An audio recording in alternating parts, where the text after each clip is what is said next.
မိတ်လေးတွေကဖုံးချက်မှာအလားထားခြင်းလဲဆိုရင်တော့အဲ့လိုဒီအမိတ်လေးတွေအထက်ကနေပြီးတော့ဖုံးချက်စိုက်ရမှာပေါ့နော်ပုံမှန်ရိုးဆိုရင်တော့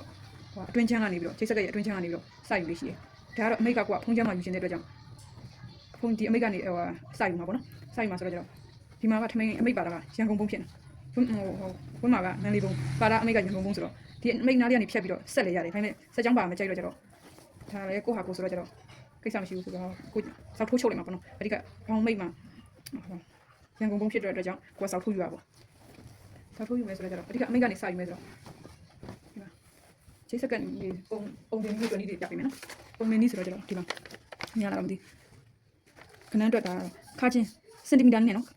ခါချင်းချင်းက60နဲ့ရှိတာကို4နဲ့စားလို့ရလာတဲ့အဖြစ်ကိုတစ်ခါနှစ်နဲ့တစ်ခါပြန်စားစားလာလို့ရတဲ့ခါကစားလာလို့ရတဲ့ကြံလေးဟာကိုတောက်မှတ်ဖို့ရအတွက်တောက်အေတော့ရဲ့အကွာဝေးမှတ်ဖို့ရကိုဒီဟာရအောင်ယူရမှာနော်ပထမဆုံးဒီဂျိတ်စကတ်တွေဆိုရင်ကွင်းကျဲကို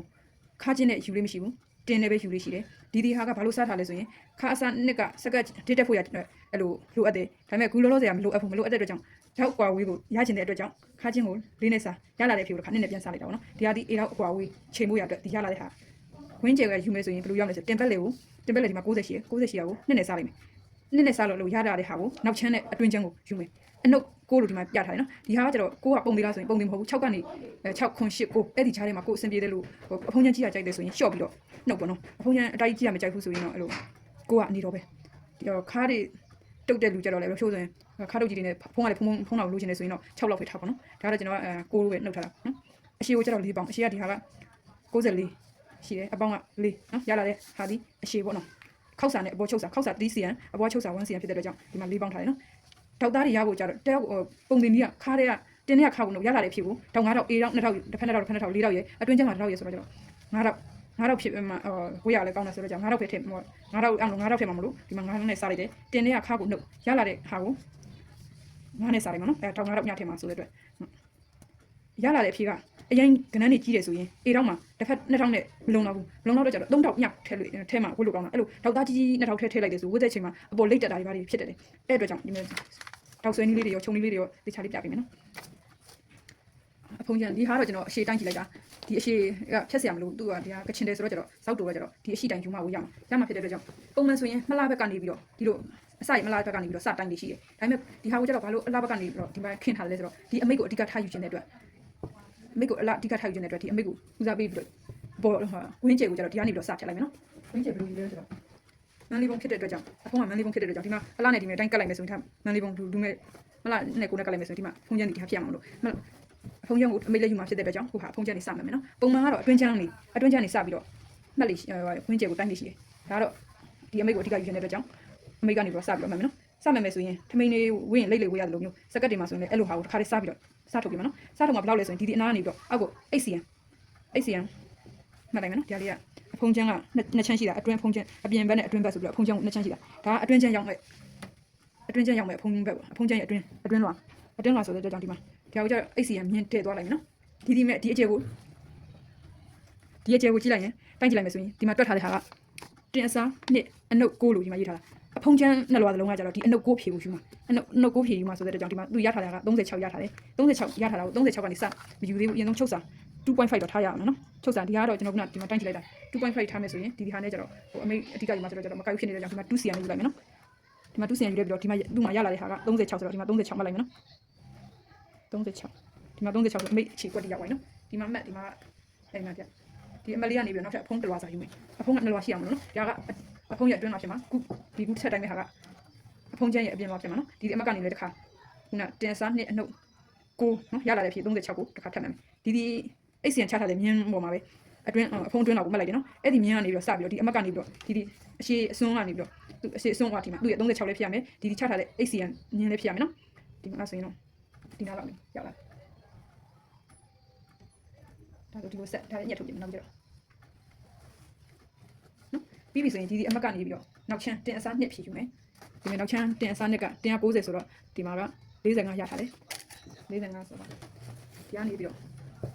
45ဒီအဖုံးချမ်းအမကနေပြီးတော့ဒီဘက်ကို45နော်45ယူလိုက်မယ်ညလာမသိ45ပြီးပြီဆိုတော့ခါအတွင်းတော့အတွင်းချမ်းဖြစ်ရမယ်နော်အတွင်းလောက်လည်းတင်စားနှစ် တင်စားနှစ်ကိုသူလည်းအတွင်းလာလဲဖုံးချမ်းလိုပဲအိတ်စီရစားမှာအိတ်စီရကိုတစ်ဆောင်လေးစားအောင်နော်ဒီမှာအိတ်စီရဘောနဖန်းနေပြီးတော့အိတ်စီရမြင်းမလေးမှတ်လိုက်မလေးနံပါတ်မှတ်တယ်ပြီးတော့ရှိလေးဆွဲထားလိုက်ပေါ့ဆွဲထားလိုက်ပြီးတော့ခုနနောက်ချမ်းဆုံးထားတဲ့နေရာကနေပြီးတော့ဒီမှာ45ဒီအိတ်စီရမြင်းကိုပဲ45ပြန်ပြီးတော့မှတ်မယ်ဒီမှာ45ဒီနည်းလေးအရင်ဝတ်ကောင်းတယ်ချိတ်ဆက်ကတွေအများကြီးပဲနီးစနစ်တွေကျွန်တော်အများကြီးသုံးဘူးလေဒီဟာလေးအရင်ဝတ်ကောင်းတယ်ညောက်ပြီးနော်ဒါလေးစမ်းချုပ်ပြီးဝတ်ကြည့်လို့ရပါတယ်ဒီမှာအဲ့မဲ့ဒါဆိုရင်ဖုန်ချန်ဝင်းကျဲကဒါဆိုရင်နောက်ထပ်ဟိုဘက်မှာချုပ်စာ2စီရထားတယ်ဆိုရင်ဒီဘက်လည်းချုပ်စာ2စီရမယ်နော်ဟိုဘက်2.5ထားရင်ဒီဘက်လည်း2.5ဒါတော့ကျွန်တော်2ပဲဟိုဘက်မှာထားလို့ညီကောင်းဒီဘက်လည်း2အဲ့ဆိုရင်ဒီမှာဒီဘက်ကပိုးရဲထားကိုထားတယ်အောက်ထိကကြီးနဲ့ဟောချက်ချလိုက်ရမယ်နော်ဒါဆိုဝင်းကျဲကိုဖြတ်လိုက်မယ်ပြီးတော့ထောက်ကအတွင်းလောင်းလေးလို့မှတ်ရမယ်ဒီဘက်ကအင်းစင်နေမဆက်ပါဆိုတော့ရှင်းတယ်ဘယ်လိုလဲရှိုးလို့အဆင်ပြေပါအောင်ပြီးတော့ခုနချုပ်စာ2စီရထားထားတဲ့အတွက်ကြောင့်ဒီမှာချုပ်စာ2စီရမယ်ဒီမှာ23ချထားတဲ့အမှတ်ရဲ့2စီရထားတဲ့စုံမကနေတော့ခုနအောက်ရှူဖို့ရချုပ်စာအရင်ဆုံး2စီရနေရာမှတ်ပြီးဆိုအဲ့ဒီ2စီရနေရာကနေပြီးတော့တင်စား30ဖြစ်ဖို့ယူမယ်နော်အဲ့ဒါဒီမှာရထားတဲ့အတွက်ကြောင့်ဒီမှာတစ်ခုအောက်ရှူပြီးဆက်လိုက်မယ်ကိုကဒီမှာရှူလိုက်တော့ကျတော့အောက်မှာချုပ်ချောင်းညကြီးတာမကြိုက်ဘူးဆိုရင်ခါလေးဒီမှာခဲနေဆွဲလေးညှက်ထုတ်ပလိုက်လို့ရတယ်နော်ကျွန်တော်ကတော့အဲ့လိုညှက်ထုတ်လေးတိတ်မရှိဘူးအဲ့ဒါကြီးတဲ့တိုင်ထားလေးရှိတယ်ဒီနားမှာဒီကနေတော့အောက်ခါခောက်ပြီးမှပေါ့နော်အောက်ခါခောက်ပြီးဆိုမှဒီမှာချုပ်လာဒီနားလေးမှာ23အမှတ်ရောက်ရင်တခြားချီလေးတုပ်လိုက်ဒါဆိုရင်ကျပါပါပြီဒါတွေကတောက်ထည့်လို့ရပြီပေါ့နော်တောက်ထည့်လို့ရပြီဆိုတော့ခဏရထားအောင်ကျွန်တော်ပါပြန်ချုံလေးတွေပြပြီမယ်နော်တောက်ဆွဲတောက်ချုံလေးတွေပြီးပြီဆိုဒီကကွင်းချေဖြစ်လိုက်တော့မယ်ပြီးတော့ခုနစားထုတ်ဖို့ဒီမှာတစ်စောင်းလေးတွေဆွဲထားတယ်နော်အဲ့မဲ့ညင်းစောင်းလေးတွေတိုင်းညက်ထုတ်လိုက်မယ်နော်ဒါဒီဘုံမထွက်အောင်စားလိုက်တဲ့ဟာပဲနော်နောက်ချမ်းကကြတော့တောက်ထည့်ပြီးမှာပဲအောက်ဝက်လေးစားမှာနောက်ချမ်းတော့မစားသေးပါဘူးဖုန်ချမ်းရဲ့အတွင်းဖုန်ချမ်းနဲ့လွာရဲ့အတွင်းချမ်းလွာလေးပဲအရင်ဆုံးစားလိုက်ကြမယ်ဒီနည်းလေးအရင်ဝတ်ပါမယ်ဒီမှာမိတ်ဆုံးလေးမှာကြည့်ရလေးမလိုက်နော်ဒါကတော့အမိတ်ပါတော့ကြကြီးရမတောက်ပြလေရတယ်ဒါပေမဲ့ဒီဖုန်ချမ်းရဲ့နှစ်ခုအစုံမှာတောက်ရင်တော့ကိုကဖုန်ချမ်းဟိုခပတ်တက်ရတော့ခါလေးစင်ပြအောင်ဒီမှာအဲ့လိုဖြတ်ထုတ်ထားပြီးဆိုရင်အေတောင်းမှတ်မယ်နော်အေတောင်းမှတ်ဖို့ရတော့ကဒီနောက်ချမ်းကိုတဝက်ဝက်လိုက်မယ်ဒီနောက်ချမ်းကိုတဝက်ဝက်တက်ပြီးတော့ကြကြီးရလေးပေးလိုက်မယ်အဲ့လေဘဟုတ်မလွဲသွားအောင်နော်ကြကြီးရလေးတောက်လိုက်မယ်အဲ့ဒီဆိုရင်ဒီမှာအေတောက်ချင်းအောက်တန်းတိုင်းကြနေအစာရလေးနေလို့ခောက်ခဲ့ပြီးတော့တောင်းမှတ်လိုက်တောင်းမှတ်လိုက်မယ်ဆိုတော့ဒီမှာတောက်ရထားတာကတရောက်အေတောက်ချင်းမှာနော်ဒါနောက်ချမ်းအေတောက်ချင်းမှာတရောက်ကို9.6 ရတယ်ဆိုတော့ထောက်သားကြီးအရန်ကြီးရအရန်ကြီးတဲ့ဟာယူအဲ့လို2000ထည့်ထည့်မယ်ဆိုရင်ဝတ်တဲ့ချိန်မှာဘလို့မှအဆင်ပြေဘူးအပေါ်လိတ်တက်တာတွေရှင်းကြော့ပြီးတော့မဖြစ်ဖြစ်နဲ့ဘလို့အဖက်နဲ့ဖောင်းလာပြီးဖြစ်တတ်တယ်ထောက်သားအရန်ကြီးရင်အဲ့လို2000မထည့်ဘဲနဲ့3000ညထည့်တဲ့မျိုးကိုလည်းပြပေးမယ်ဒီမဲ့အလေဘခုအမတ်ကနေပြီးတော့ခုနကဒီမှာခါချင်းကိုအစားလေးရလာတဲ့ဖြစ်ကိုခါနှစ်နဲ့ပြန်စားလို့ရလာတဲ့ဟာ9.0.75နော်အဲ့ကနေပြီးဒီအမတ်ကနေပြီးတော့9.9ကိုမှတ်မယ်နော်9.9ဒါလေးမှတ်မယ်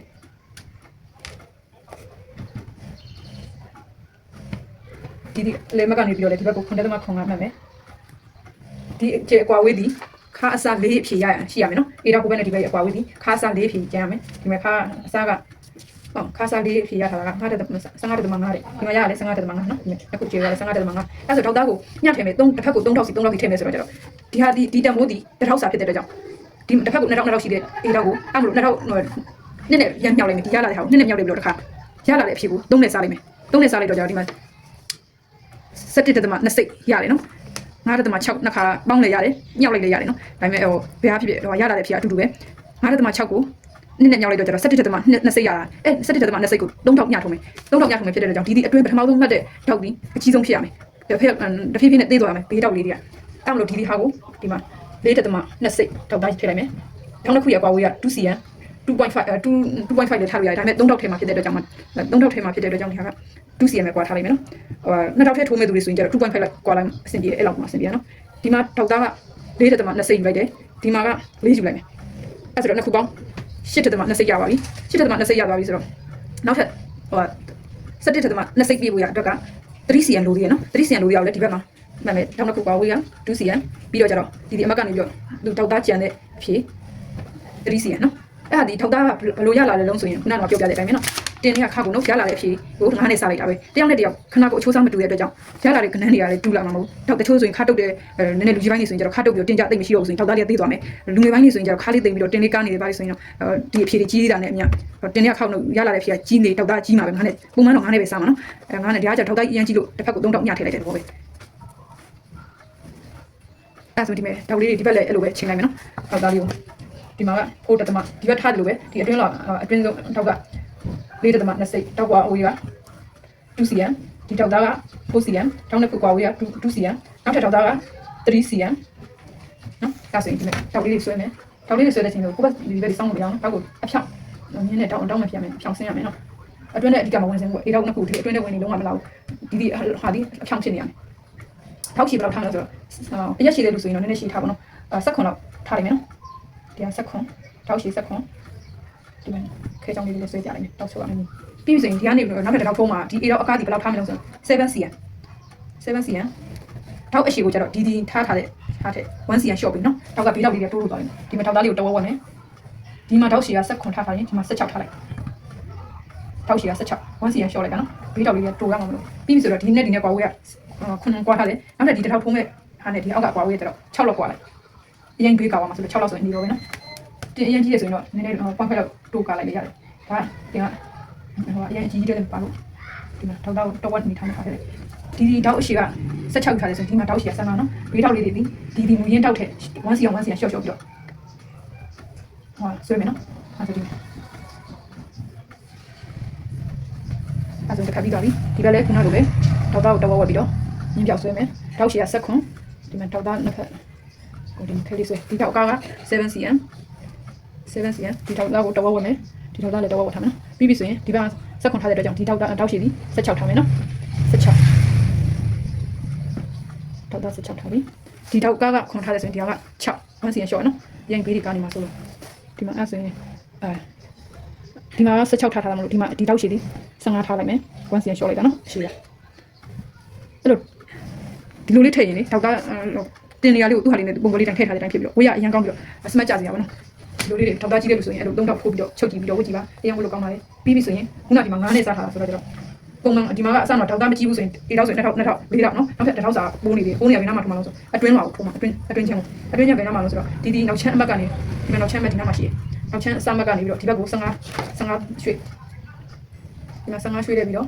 ထောက်သားကသူ့ရဲ့ထောက်သားက9.6စိတ်ဆိုတော့အဲ့ဒါထောက်သားကိုအကုန်အပြည့်ထိုးလိုက်တော့မယ်ကိုကညထိုးမယ်ဆိုလေထိုးရတယ်ဒါပေမဲ့ကျွန်တော်တော့တစ်ထောက်ပဲထိုးရကြိုက်တော့မလို့တစ်ထောက်ပဲထိုးလိုက်တယ်ကိုက2000ညကျင်နေဆိုရင်လည်းဒီမှာအပါဝေးက9လောက်ကွာလေးပြီးတော့နောက်ထပ်တစ်ထောက်ထိုးလိုက်လေရတယ်အဲကျွန်တော်တော့တစ်ထောက်ထည့်ပြီးတော့တစ်ထောက်ထည့်ထိုးလိုက်ပြီထောက်သားအရှိရကြတော့ဒီစွန်ဘီကထောက်အရှိတိုင်းယူရမယ်နော်15အဲ့ဒါ15ထားတယ်15လိုက်အဲ့ဆိုပြီးထောက်သားလေးထောက်တွေလည်းမဲ့လို့ပြီးပါပြီဝင်းကျက်ဖြတ်ပြီးတော့ထောက်တွေမလိုက်လို့ပြီးသွားပြီနောက်ကျအောက်ကိုရှူရမယ်နော်အောက်မရှူရင်ဝေးရတဲတဲ့အစီဆိုကြည့်လို့မကောင်းစမဲမကြနိုင်ဘူးအောက်ရှူမှကြတော့လို့ရှူမှလဲဆိုတော့သူ့တင်ကို30နဲ့စားလိုက်တင်က90ရှိတော့ကြတော့30နဲ့စားလိုက်ကိုကျွန်တော်တို့ဒီမှာဒီကနေအတွင်းနဲ့ကိုရပြီးတော့ချုပ်စာတော့သူ့စီထားတာဆိုတော့ဒီမှာလေးချုပ်စာကနေရောက်ပြီးတော့မှတ်လိုက်နော်ပြီးပြီဆိုရင်ဒီအပေါ်အကျကနေပြီးတော့23လောက်ထားတယ်23စီယန်တင်ကြီးတဲ့လူတွေဆိုရင်အဲ့လိုထားမှဟိုရှိုးရတာတင်နေရမှာမကြက်တာနော်ဟိုတင်မရှိတဲ့လူတွေအောက်ရှိတဲ့လူတွေဆိုရင်တော့သူ့ထက်ရှော့ထားလို့ရတယ်ဒီမှာကျွန်တော်23နဲ့ထားလိုက်မယ်ဟုတ်ပြီနော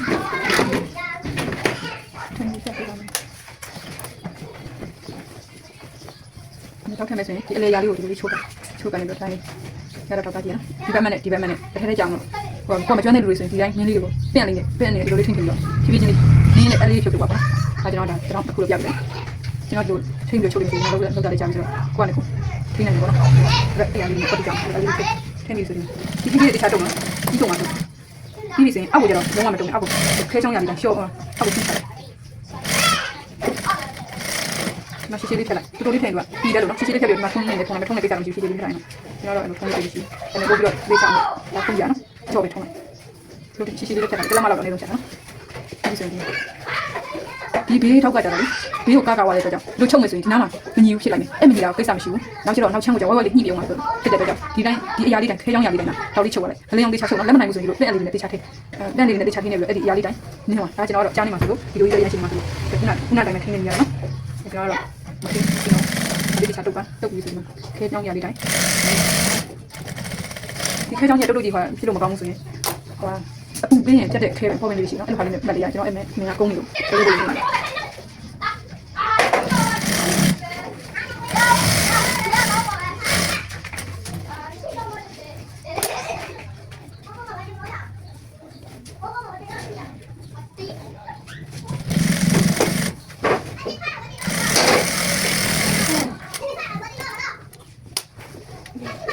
ဒီကလည်းဒီလိုမျိုးဒီကတော့ရတယ်ကြာချင်းနေမှာဆိုပြီးအလဲစားပြမယ်လို့ပြောထားတယ်နောက်ချမ်းက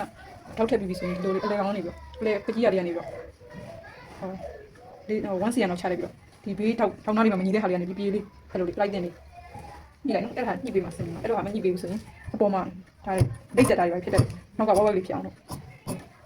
ကိုရရှင်းကြုံရအောင်ဒါလေးကိုစားထုံးမှာနော်စားထုံးမှာလာပါတာပုံတယ်နော်မျိုးစခုပါလောက်ဆိုရိုင်းနော်ပြီးပြီဆိုရင်ခပတ်တက်ဖို့ထက်ဆန်စားဖို့စက်ကူပိန်နဲ့ကတ်လေရတယ်တောင်းတောင်းပြောင်းစက်ကူပိန်နဲ့မကတ်ချင်ဘူးဆိုရင်ကိုဘိတ်ကို2လွာလောက်